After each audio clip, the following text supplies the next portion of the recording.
ದೇಶಭಕ್ತಿಗೆ ಹೆಸರಾಗಿದ್ದ ದರ್ಭಾಂಗ ರಾಜಮನೆತನದ ಕೊನೆಯ ಕೊಂಡಿ ಇನ್ನಿಲ್ಲ. ಈ ಮನೆತನದ ಕೊನೆಯ ಮಹಾರಾಣಿ ಕಾಮಸುಂದರಿ ದೇವಿ ಕೊನೆಯುಸಿರೆಳೆದಿದ್ದಾರೆ. ಜನವರಿ 12ರಂದು ಬಿಹಾರದ ದರ್ಭಾಂಗದಲ್ಲಿ ನಿಧನರಾದ ಕಾಮಸುಂದರಿ ದೇವಿ ತಮ್ಮ ಐತಿಹಾಸಿಕ ನಿವಾಸ ಕಲ್ಯಾಣಿಯಲ್ಲಿ ಇಹಲೋಕವನ್ನು ತ್ಯಜಿಸಿದ್ದಾರೆ. ಮಹಾರಾಣಿ ಬಿಹಾರದ ಮಿಥಿಲಾಂಚಲ ಭಾಗದ ಪ್ರಸಿದ್ಧ ರಾಜಮನೆತನ ಯುಗಾಂತ್ಯವಾಗಿದೆ. ಈಗ ದೇಶಕ್ಕಾಗಿ 600 kg ಚಿನ್ನ, 3 ವಿಮಾನ ದಾನ ನೀಡಿದ್ರು ಮಹಾರಾಣಿ. ಇವರ ನಿಧನದೊಂದಿಗೆ ಮತ್ತೆ ಮುನ್ನೆಲೆಗೆ ಬಂದಿದೆ ದರ್ಭಾಂಗ ರಾಜಮನೆತನ. ಹಾಗಾದರೆ ಯಾರು ಈ ಕಾಮಸುಂದರಿ ದೇವಿ?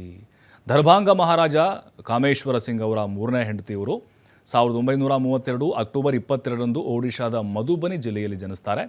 ತಮ್ಮ 8ನೇ ವಯಸ್ಸಿನಲ್ಲಿ ಮಹಾರಾಜ ಕಾಮೇಶ್ವರ ಸಿಂಗ್ರನ್ನ ವರಿಸ್ತಾರೆ. ನಂತರ 1962ರಲ್ಲಿ ಪತಿ ಮಹಾರಾಜ ಕಾಮೇಶ್ವರ್ ಸಿಂಗ್ ನಿಧನರಾಗ್ತಾರೆ. ಆನಂತರ ಸುಮಾರು 64 ವರ್ಷಗಳ ಕಾಲ ಒಂಟಿ ಜೀವನವನ್ನು ಇವರು ಸಾಗಿಸ್ತಾರೆ. ಇನ್ನು ಮಹಾರಾಣಿಯ ಮಹದಾನವನ್ನು ನೋಡೋದಾದರೆ 1962ರಲ್ಲಿ ಭಾರತ ಚೀನಾ ನಡುವೆ ಯುದ್ಧ ಆಗುತ್ತೆ. ಆ ಸಂದರ್ಭದಲ್ಲಿ ಖಜಾನೆಯಲ್ಲಿ ಅಷ್ಟೊಂದು ಹಣ ಇರಲಿಲ್ಲ. ಅಂಥ ಸಂದರ್ಭದಲ್ಲಿ ಭಾರತ ಸರ್ಕಾರಕ್ಕೆ ನೆರವನ್ನು ಕೊಟ್ಟಂಥವ್ರು ಇವರು. ಅವರಿಗೆ ಸಹಾಯವನ್ನು ಕೇಳಿತು ಸರ್ಕಾರ. ಹಾಗಾಗಿ ಈ ಕುಟುಂಬ ಏನಿದೆ ಅಲ್ವಾ, ಅವರ ಮನವಿಗೆ ಸ್ಪಂದಿಸುತ್ತೆ. ದೇಶದ ರಕ್ಷಣಾ ನಿಧಿಗೆ 600 kg ಚಿನ್ನವನ್ನು ದಾನವಾಗಿ ಕೊಡುತ್ತೆ. ಅಷ್ಟೇ ಅಲ್ಲ, 3 ವಿಮಾನಗಳು, 90 ಎಕರೆ ಭೂಮಿಯನ್ನು ಕೂಡ ದೇಣಿಗೆಯಾಗಿ ಕೊಡೋದು ಸರ್ಕಾರಕ್ಕೆ. ಅವ್ರು ಕೊಟ್ಟಂಥ ಜಾಗವೇ ಇಂದು ದರ್ಭಾಂಗ್ನ ಏರ್ಪೋರ್ಟ್ ಆಗಿದೆ. ಅಷ್ಟೇ ಅಲ್ಲದೆ ಇವರ ಮನೆತನ ಹಲವಾರು ಗಮನಾರ್ಹ ಕೊಡುಗೆಗಳನ್ನು ಕೊಟ್ಟಂಥ ಉದಾಹರಣೆಗಳಿದ್ದಾವೆ. ಹಲವಾರು ವಿಶ್ವವಿದ್ಯಾಲಯ, ಸಕ್ಕರೆ ಮತ್ತು ಕಾಗದ ಕಾರ್ಖಾನೆಗಳನ್ನು ಕೂಡ ಸ್ಥಾಪಿಸಲಾಗಿದೆ. ಇನ್ನು ಇವರ ಆಸ್ತಿಯ ವಿವರ: 1962ರಲ್ಲಿ ಕೊನೆಯ ಮಹಾರಾಜ ಕಾಮೇಶ್ವರ ಸಿಂಗ್ ನಿಧನರಾಗ್ತಾರೆ. ಆಗ ದರ್ಭಾಂಗ ಮನೆತನದ ಸಂಪತ್ತು ಸುಮಾರು 2,000 ಕೋಟಿ ಇರುತ್ತೆ. ನಂತರದ ವರ್ಷಗಳಲ್ಲಿ ಈ ಮನೆತನದ ಟ್ರಸ್ಟಿಗಳು ಲೂಟಿ ಹೊಡೆದ್ರು ಅನ್ನುವಂಥ ಆರೋಪ ಇದೆ. ಅಪಾರ ಸಂಪತ್ತಿನ ಬಹುಭಾಗವನ್ನು ದುರ್ಬಳಕೆ ಮಾಡಿಕೊಂಡ್ರು. ಇದರಿಂದ ದರ್ಭಾಂಗ ರಾಜಮನೆತನದ ಸಂಪತ್ತು ಕ್ಷೀಣಿಸ್ತಾ ಹೋಗುತ್ತೆ. ಆದರೆ ಅಂದಿನ ಸಂಪತ್ತಿನ ಇಂದಿನ ಮಾರುಕಟ್ಟೆ ಮೌಲ್ಯ ಬರೋಬ್ಬರಿ 4 ಲಕ್ಷ ಕೋಟಿ.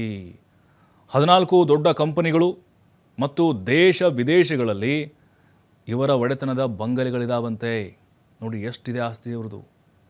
ಚಿನ್ನಾಭರಣ ಆಗಿರ್ಬೋದು, ಭೂಮಿ, ಷೇರು ಮಾರುಕಟ್ಟೆಯಲ್ಲಿ ಹೂಡಿಕೆಗಳಿದ್ದಾವೆ ಈ ಮನೆತನದ್ದು.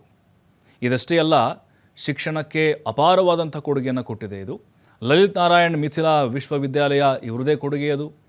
ಮತ್ತು ಬನಾರಸ್ ಹಿಂದೂ ವಿಶ್ವವಿದ್ಯಾಲಯ ಇದು ಕೂಡ ಅವರದೇ ಕೊಡುಗೆ. ಕಲ್ಕತ್ತಾ ವಿಶ್ವವಿದ್ಯಾಲಯ ಆಗಿರ್ಬೋದು, ಅದರ ಜೊತೆಗೆ ಅಲಿಗಢ ಮುಸ್ಲಿಂ ವಿವಿ, ಹಾಗೆ ಪಾಟ್ನಾ ವಿವಿ ಸೇರಿದಂತೆ ಅನೇಕ ವಿವಿಗಳಿಗೆ ಈ ರಾಜಮನೆತನ ಕೊಡುಗೆಯನ್ನು ನೀಡಿತು.